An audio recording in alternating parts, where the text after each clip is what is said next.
Welcome to Canada's podcast. Hello, I'm Mario Toneguzzi, managing editor of Canada's podcast. Joining me today on Calgary's podcast is Lisa Blueswick, who is founder and CEO at lisalongball.com. Thanks for joining us today, Lisa, and hopefully I got your name right. Nailed it. But now you can see why I have a nickname, Lisa Longball, because no one can spell and pronounce Blueswick. Okay, let's talk about that. Long ball, what is that all about? And tell me what you do. This is cool. Well, so I'm an 8-time Canadian long drive champion. I finished as high as second in the world. I lost the world title by 3 yards to a 5-time world champion from Sweden. The Swedes. But yes, that's how my career started. It was actually local Calgary Herald journalist John Down that wrote an article about me when I wrote my first, because I know you were with the Herald as well, Mario, and the title of the article was Lisa Longball. And so that's just a moniker. So he basically gave me my nickname because it's a moniker that stuck after that article. Oh, my good friend Downsy, I worked many years with him.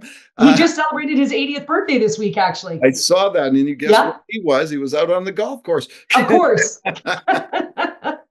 So, how far can you hit the ball? My longest drive in competition is 350 yards, 2 feet, 2 inches. So at the time, it was the longest a woman had ever hit at the World Long Drive events, which was super exciting. Okay, tell me how you got started in all this. Where does this all begin? Well, it's funny. I was my dad's last hope as a golfer. I was in grade 8 and my mom didn't play. My sister didn't play. So he dragged me to the local junior night and there were 50 boys and me. And the coach kind of took one look at me and said, Lisa, why don't you go hit your 6-iron at the end of the range? And he proceeded to work with the boys the rest of the evening. So I pretty much gave up golf, maybe playing 9 holes a year with my dad if he forced me. And it actually wasn't until my 20s when my boyfriend at the time, now husband, was just graduating from engineering at the University of Calgary, and he was being invited to corporate and charity golf tournaments. He didn't golf a lick, and he realized that golf was a key business networking skill. So he dragged me out to the local munis, Maple Ridge, McCall Lake, Fox Hollow, wherever we could afford to get on and play. And that's where the bug kind of got me. But what really changed, Mario, in 1999, the LPGA came to Calgary. At the time, it was called the Du Maurier Classic, back when cigarette companies could sponsor sporting events. So that's how long ago that was. But I couldn't break 100 to save my life, Mario, but watching the best female golfers in the world play, I was inspired to say, I want to compete in golf. And luckily, there's competitions for people who can't break 100. So 350 yards plus. Yeah. Do you think you can go farther? Well, it's funny. So I'm chasing that world title. I've hit, again, obviously, my longest drive ever was at Kapalua in Maui, but that's downhill, trade winds, 417 yards. Oh, so wow. I don't count that, but it's pretty fun out there. I do think that, I do have more distance in me. So I'm still chasing that world title. I've been sidelined with a rotator cuff injury for the past couple of years, but just playing even just weekend golf with my husband and son, I'll hit it 323 just in a regular round of golf. So I feel like I have more in me, and I'd like to take one more crack at the World Long Drive title. So tell me what the key is to having a good long drive. Oh, it's absolutely, it's the ability to create coil and torque. And so I would say 80% of women struggling hitting the golf ball over 200 yards. Why? Women tend to be arms lifters versus turners. And so guys end up turning well. They do a great job turning in their backswing, but they end up using their upper body strength and start their downswing with their upper body. So basically you want to wind up the upper half of your body, leave it, and you need to start that downswing with the lower body. So that's the power leak that I'll see with women. They end up not winding up, and men, they'll wind up, but they'll start that downswing with that back shoulder, which uncoils them too quickly and doesn't allow them to use all of that explosive power and speed. So I would say that's the ability to wind up and unwind. That's the key. Stay ahead of the game with our expert tips and strategies that will help your business thrive in a digital era. CanadasPodcast.com. Subscribe now. So I guess there's probably a lot of misconceptions, right? That somebody who can hit the ball long has got to be big, bulky, and strong. Totally.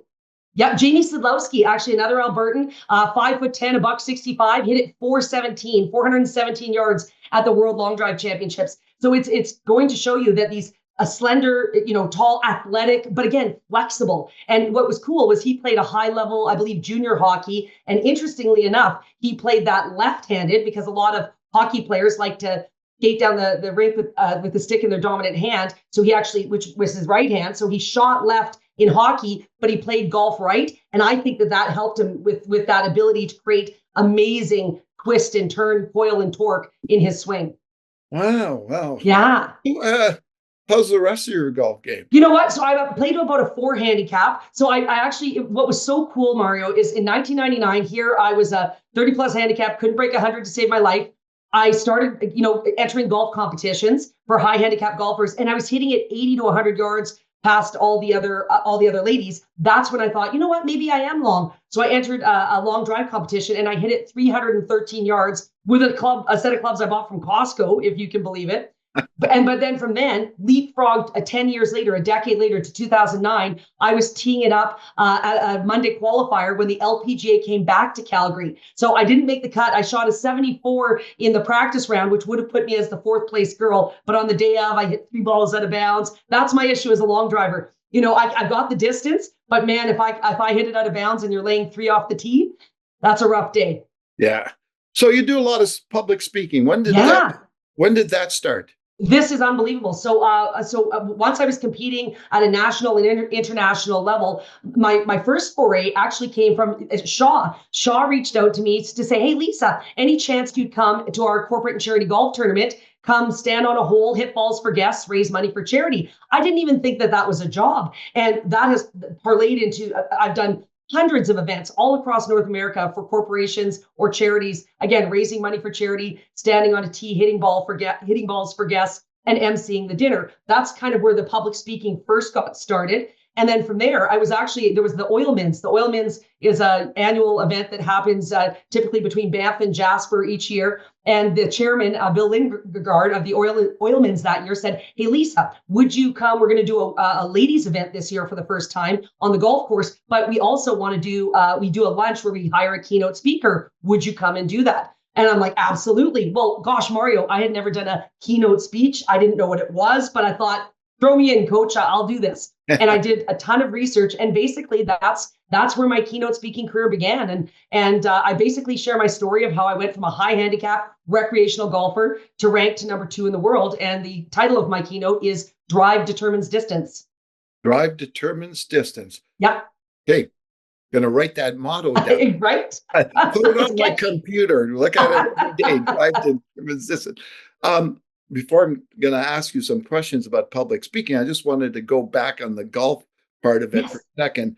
How much does the mental part of things play into, like when you're standing at the tee ready to swing? Like can you go through that process? Like, what are you thinking? Absolutely. So we get 6 balls. We have 2 minutes and 45 seconds to hit the 6 balls. So which is obviously very different than a pro LPGA or PGA Tour event in which you have to stay relatively focused for 4.5 hours. Yes, mostly for your shots. There's walking between shots, but that's a different mental toughness than on the tee. On the tee, you have, again, as I said, 2 minutes and 45 seconds. So the mental process is first of all, it starts back with training. So when I'm practicing and hitting balls at the driving range, I time myself. I have a timer going. I imagine and envision the grid in front of me, the television cameras, the whole 9 yards. Music. This is also different than full golf. We have always music pumping in the background because it's kind of a pump up sport versus your very traditional golf type tournament. And so I put music on and I'll practice and rehearse, so that when I get there that day, I've done this before. And so part of that training comes beforehand, putting myself in that situation, timing, hitting a golf ball, whether it lands out of bounds, in play, what's my next move. And then on the actual day, in terms of the mental toughness, as I'm going through, one thing I found that's really, really helpful, the breathing. And I know that sounds so simple, but right before I start my takeaway on every single shot, I take a deep breath out. And it's just a very calming, recentering way, relaxes the muscles, because tense muscles are not fast muscles. Loose, supple muscles are fast muscles. So that's very helpful. And then I drill back to that training where I've imagined myself hitting thousands of balls on the driving range, picturing that grid. I think the tough part comes when I've hit 1, 2, 3, 4 out of bounds and I'm staring down 2 balls left or 1 ball left and I don't have one in play. So that's when I have to go back and try to mentally visualize another shot that I've hit in a competition where I absolutely nailed it to say, Lisa, you can do this. Because it's really easy to beat yourself up in golf. That's where golf can, as anyone who's a golfer will attest. I remember when I stopped golfing, I remember an old friend of mine, he used to have a little bit of anger issues and wrapping golf clubs around trees. It can happen. It can happen. Or firing them. We got a little glitch there. Let me just deal with that.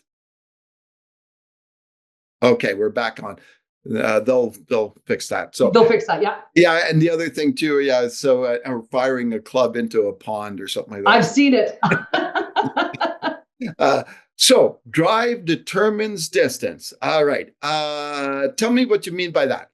So I when I talk to my audiences about, I say, knowing and being committed to what drives you and knowing that both personally, professionally determines how far you will go. So basically, I feel that there's 2 types of drive that we have. We have a drive for what we want to do corporately, what we want to achieve in our work life. However, often what we do, especially when we're crazy busy corporate wise, busy with families, whether it be young families, aging parents, we often neglect our other side of our personal drive. So whether that be, what is it that makes you get up in the morning, that makes you feel like you could get up at 5 o'clock and it wouldn't feel like work? For some people, it's running, biking, swimming, hiking, photography, singing, whatever it is, there's something that feeds your soul. I find often as we're pushing ourselves and trying to reach our peak corporately, we sometimes forget, we'll skip that run, we'll skip going, the music, maybe the singing opportunity that we had so that we could be there for our kids, our parents. And so for me, I find that peak performance comes when you take care of both sides.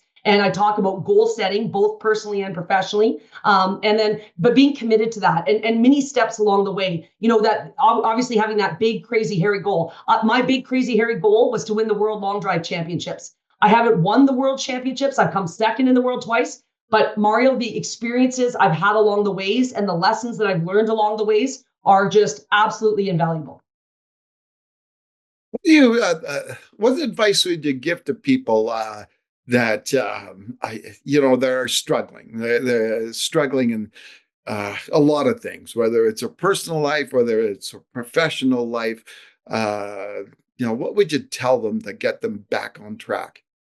I think what you have to be committed to the process, because it's going to be a bumpy road. And I have learned so much more from my losses, should I say, than I ever have from my wins. So believing that you're going to come through the other side. But Confucius says our greatest glory consists not in never falling, but in rising every time we fall. And that's something that I really have held true, because you are going to fall. You are going to incur setbacks. It's not you may, or if you do, it's you will. How do you handle them? How do you deal with them? And then how do you grow from them? So I think if I could give anyone who's struggling any advice, that was me. My first year on tour, I had a last place, a third last place. I had a 15th place. I was just struggling to make it from event to event. My next year on tour, I had a 6th place and then a 10th place, a 14th place. There was one time that I flew all the way to Atlanta, Georgia, hit 6 balls out of bounds, hopped on a plane on the way home. I was this close to quitting. And if I can share with anyone who's struggling, don't quit.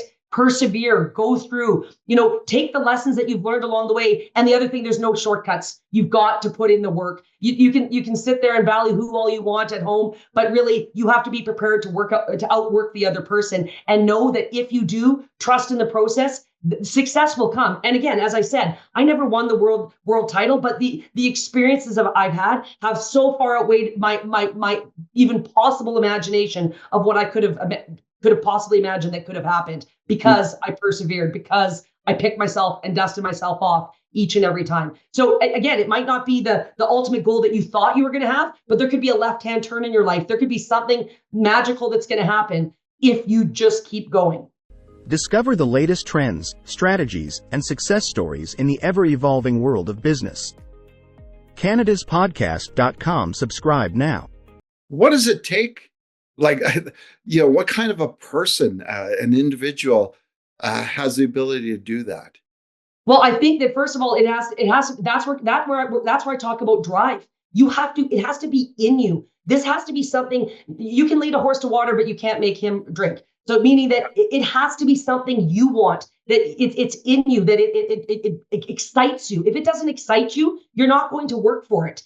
So I think that's number one. So the type of person has to be someone that has something that excites them in it. And whether this is an entrepreneur podcast. Do you know how scary it was? I was a former elementary school teacher. I can say I was a great teacher. I loved my students. I loved the staff I worked with. I have students that reach out to me this day. But I had a pension. Who has a pension, Mario? I left that. I left that with the dream and possibility to try to win the World Long Drive Championships. Every entrepreneur knows that when you have to pull the ripcord and leave your safe job to go try to chase this dream. Well, the dream is possible. The dream is there, but you have to have that motivation and positivity inside. Because if you don't, then entrepreneurship isn't for you.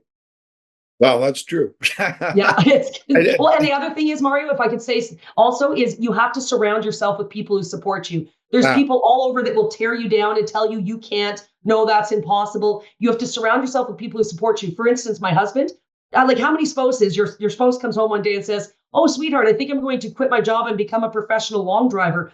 Like that's even a thing when you have a job that's great and you're doing well at, and that you have this pension. But my husband said, Lisa, you have a limited chance to be the best in the world in something. Do it. And I signed my resignation letter the next day. Oh, wow. Right? So you have to surround yourself for that success. Surround yourself with people who support you. So what do you do, besides golf?